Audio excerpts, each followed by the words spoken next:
What's going on, it's the Rap Nerd, and I am here with another episode of Off the Shelf. And if you're new here, this is a series where I dive into a movie that I love and give my experience with it, as well as getting into the physical media and why I own that specific piece of physical media for that movie, with a little story time for both of them. And it's ultimately just a celebration of film and physical media, knocking out two birds with one stone. So today's episode is about Halloween H20.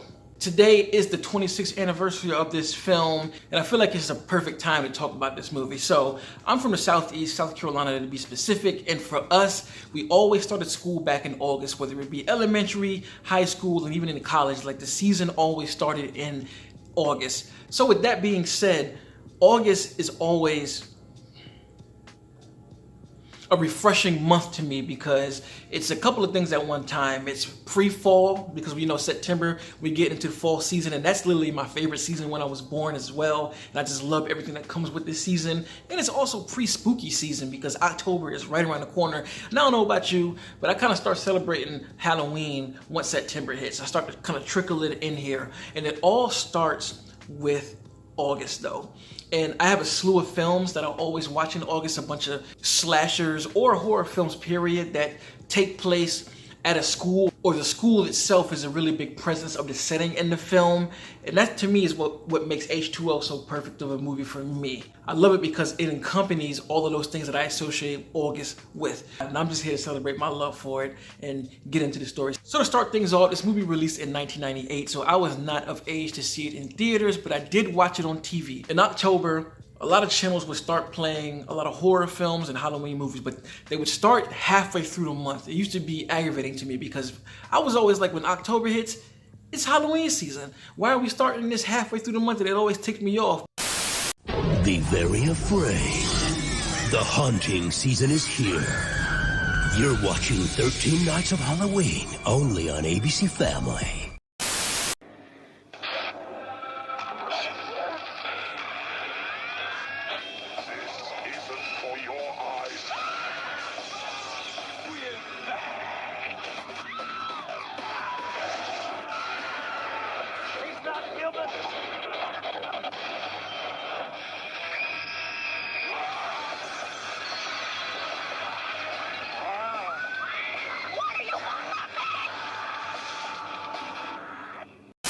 But being a child of cable, you kind of have to deal with whatever TV gave you.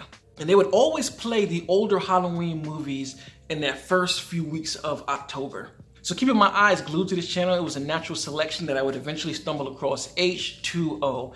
And I love this film. It's one of my favorites in the franchise. Now, I'm not gonna front, I do love it because it does take a lot from Scream.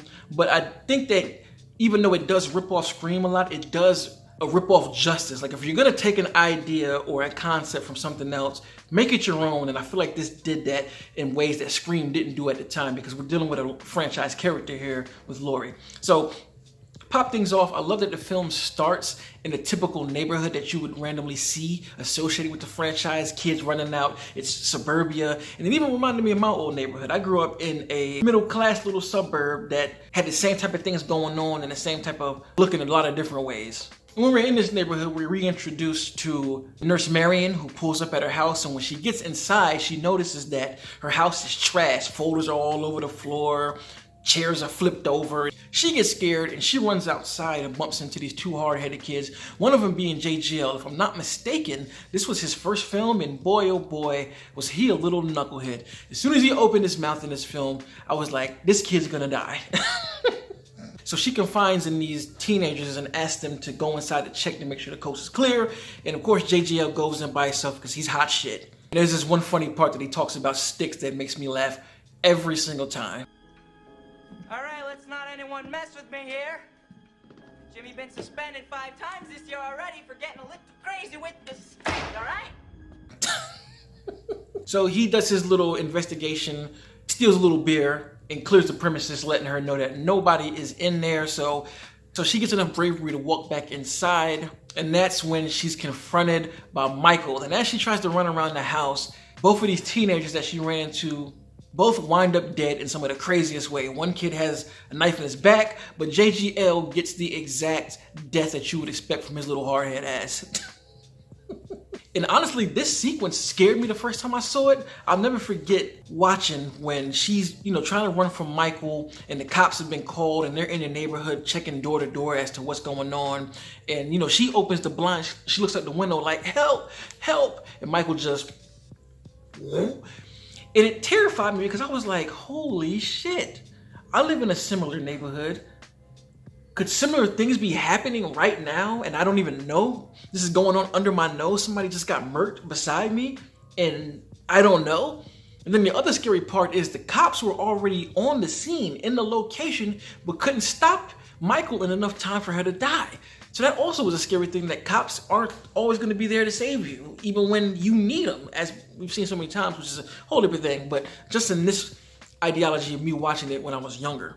So after Marion meets her demise, investigators come on the scene and they talk about what's going on. And of course, as they do with tradition in these movies, there's always one agent that knows everything about Michael Myers and he's explaining to somebody else who doesn't know about what's going on. It's so campy, but I just love it because it's one of those things that you have to do. It's tradition in these Halloween films. So fast forward to a new city in California and we see a brand new Laurie with the very popular 90s black woman haircut, waking up from a dream of being stalked by Michael. And when she wakes up, there's a huge additive to this story.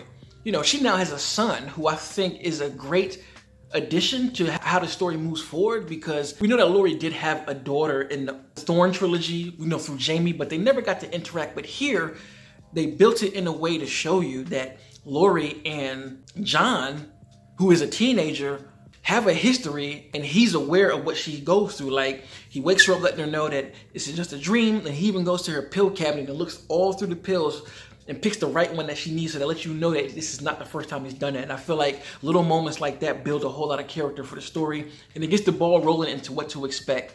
So as the story moves from this point on, we learn that Laurie, who has a new name as well to try and escape Michael, she goes by Carrie Tate. And I didn't mention it earlier, but her son is of course played by the Josh Hartnett, who this was also one of his leading roles for this year of '98 alongside the faculty. And they're at a private school and she's also a principal of that private school. So I feel like that also plays into her psyche of wanting to protect her son at all costs and be around him at all costs. I mean, what better way to do that to not only be a principal and being on campus of a private school where everyone lives as well, so you can keep your eye on them at all times. And just this concept of living on a private school campus just adds a different atmosphere to the film.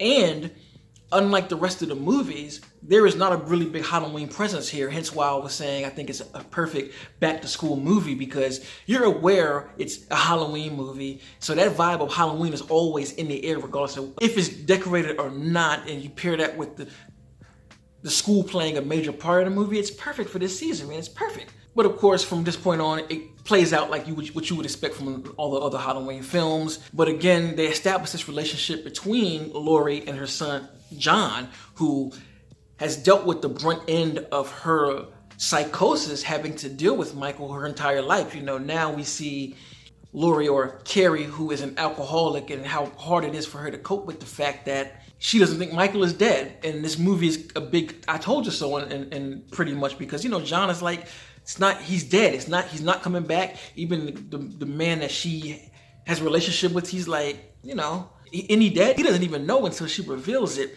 And all in all, Michael ends up coming back and the chase pursues on this campus. And I even like the way that they managed to clear this campus out so that it's just these core characters there. And it's not like Michael on a slash fest. It would make sense that there is a fall trip that a lot of students go to. But of course, John, being the rebel he is, ends up staying instead of going like his mom wanted him to. Another part I forgot to mention about this film is LL Cool J is in it. This is the big part of why I watched the film. Back then, throwing a black musician into a film was a big thing, which we talking about like Deep Blue Sea, which LL Cool J was also in, that I love. We talking about Busta Rhymes being thrown into Resurrection after this, Brandy being thrown in I Still Know What You Did Last Summer. It was a way to pander to black audiences. I hate to say it, but it worked. Because of that, I watched all of those films. And honestly, LL doesn't really add much to the movie. It's just cool to see him in there. But it's also like a win for the black community because, black people in horror movies tend to die pretty quickly, and usually the first back in the day. It's definitely changed now. But just the fact that he managed to survive is a big W, and LL will forever be a legend because he survived 2 horror films. 2 of them Jones. How is that possible? All in all, I think the movie was really great, and it was a phenomenal legacy film before legacy films became a thing, because of course this film only honors Halloween 78 and Halloween 2 and jumps straight into this film, and as a trilogy of those movies, it's a really, really fun watch. So on to the physical media that I do own. Before I get into this masterpiece of artwork right here, I did have a DVD that I bought a while ago, and I'm pretty sure you folks know what I'm talking about. I'm gonna put a picture here because I don't know what I did with it. Again, having to move my stuff back and forth to make room for my son and give him his room and take all my stuff out of there. No clue what I did with it, but there was this DVD from Walmart that cost $5 that I bought a while ago, and it had 3 films on it. It had The Curse of Michael Myers, which is the joint with Paul Rudd. It had H20, which is this one, and then it had Resurrection on it. At the time, I bought it thinking that it was the first 3 Halloween movies, 78, 2, and then Season of the Witch. When I got home and looked at it, I was like, what in the hell is this? This is not what I wanted, but I still loved it and found a lot of enjoyment out of it. As a matter of fact, I just recently bought new versions of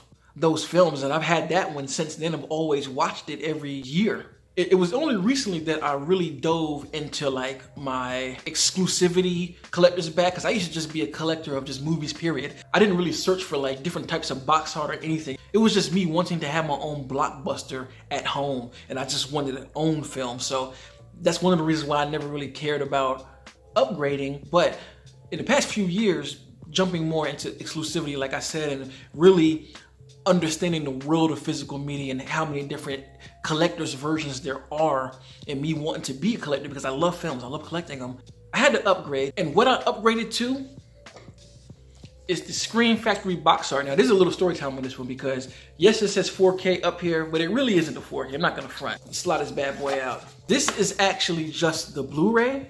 Put that over here. And if you look behind me, if you look up here, you can see the Halloween box set. This is all of the films that are not the new trilogy, and they all came with just the standard Blu-ray in this black case.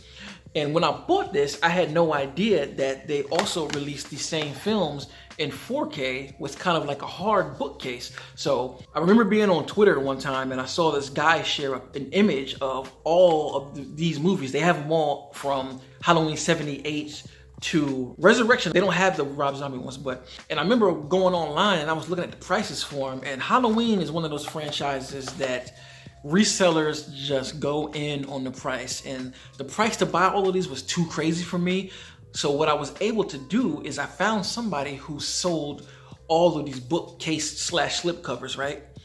So what I just did, and it didn't cost me that much, honestly. Like, I think I bought all of the slip boxes for each of the movies that came in that set for about $30.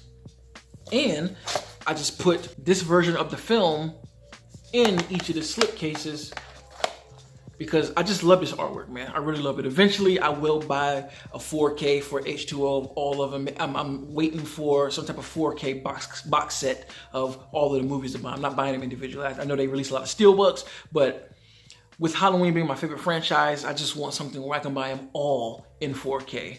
First thing that caught me was just art. I just love how fall and autumn this thing looks. It really captures all of the colors and warmth of what fall is. And like, I associate fall with the same thing. And really that's what drew it to me, because again, I love fall and I love Halloween. It's my favorite time of year. I feel like I come alive in this season. And I just really also love custom artwork, as I've said many times. And this is the perfect custom artwork for this movie. And if you look in the background, it has the details of the school. You see Hillcrest, the sign right there, and the entrance here. And it's just gorgeous. I just adore this thing, man. And really, when it comes to this film, they kind of have similar extras in them.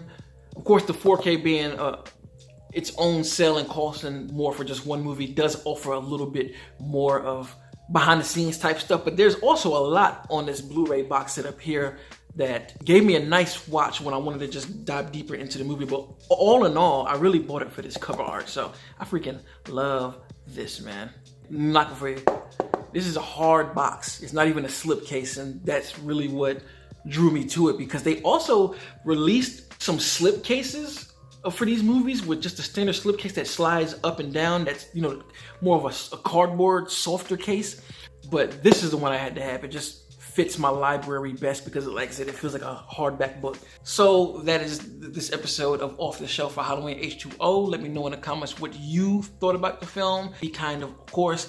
And if you like this kind of content, be sure to like and subscribe because I will be doing an Off the Shelf for every month of the year. Hopefully, as my subscribers grow, it can allow me more time to do it. I can do even more in 1 month because I just love talking about films, love talking about physical media and celebrating art, period. So if you already are subscribed, thank you. And until next time, peace. RapNerd Productions, no capping, that's word to mommy.